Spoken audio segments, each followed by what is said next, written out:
terrible night, but he had a feeling that Brynne wasn't going to be nearly as happy to see him as he was to see her. Considering the last time they were together, she'd pointed a pistol at his nether regions and told him, in no uncertain terms, that if he ever dared approach her again, she wouldn't hesitate to pull the trigger. Feisty lass. "Could you step to the side, please, May?" she said without bothering to glance up from her canvas. "I fear you're in my light." Her voice, as lilting and musical as chimes in the wind, was like a balm to his soul. "Is this better?" he drawled, moving slightly to the left. Blue paint splattered across the gazebo's white floorboards as the paintbrush she'd been holding fell from her fingers. Lachlan unconsciously held his breath as Brynne rose to her feet and released it on a spill of air from the corner of his mouth when her shocked, furious gaze met his. "Get out of here!" she whispered, pointing in the direction of the drive where his belongings, unbeknownst to her, were being unloaded and carried into the manor as they spoke. "Before I pick up that brush and stab you through the heart with it." Like the roses her perfume reminded him of, Brynne's thorns were buried out of sight, which made them all the more painful when they drew blood. Not that he'd been expecting a warm welcome with open arms. He was an optimist, not an idiot. But he had held out hope that they'd move beyond death threats. Although considering what he had done to his beloved's fragile heart, a brush stabbed through the middle of his chest wasn't any less than what he deserved.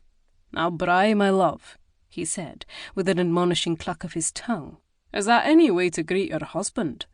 Her eyes narrowing, she took a menacing step towards him with her fists clenched, as if she were a boxer capable of knocking him out with one mighty swing instead of a tiny slip of a lass whose head barely reached his chin. "You're no husband of mine, Lachlan Campbell," she spat. He arched an auburn brow. "The priest who married us might have a word or two to say about that." "Our marriage should have been dissolved a year ago." A beam of sunlight slid beneath the gazebo's domed roof and surrounded Brynne's head in a halo of glowing light as she lifted her chin. With the sun in her hair and fury in her eyes, his wife was half ethereal fairy, half wrathful sprite, and he desired all of her. Even when they were little more than children, there'd always been two sides of Brynne. The obedient daughter who had diligently listened to every rule her governess set, and the rebellious lass who had snuck out her window at night to meet him underneath an alder tree where he'd carved their initials into rough bark. The elegantly composed lady who had entertained everyone from princes to esteemed foreign dignitaries, and the seductive minx who had run away to Gretna Green to marry a brutish Scot. "On what grounds would you call for an annulment?" he drawled, his second eyebrow rising to join the first. "In case you forgot, our union was consummated several times." As his mouth curved into a wicked wolfish grin, twin blooms of colour flooded Brynne's cheeks. "On the grounds that you're a boorish lummox, and I never should have married you." Her shout was loud enough to spook a pair of nesting doves out of a nearby bush. They took to the air as she took another step towards him, but in her anger she misjudged the depth of the stair, and her foot slipped. Lachlan lunged forward and caught her before she could fall, his arms wrapping around her slender frame like two steel bands as he settled her on her feet.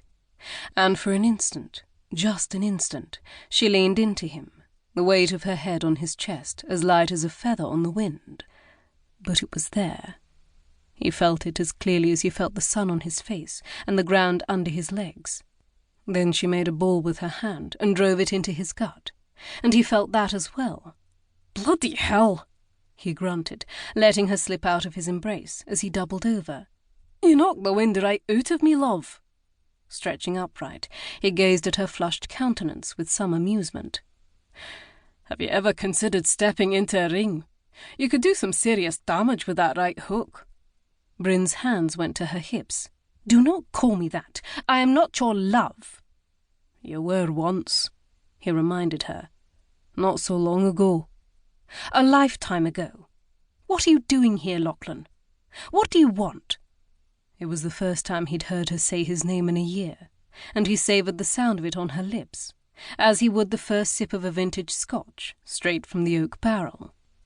"You," he said roughly, dragging a hand through his tangled mane. Loose from the leather tie he normally used to bind them, the auburn locks brushed his shoulders. "I want you, Brian."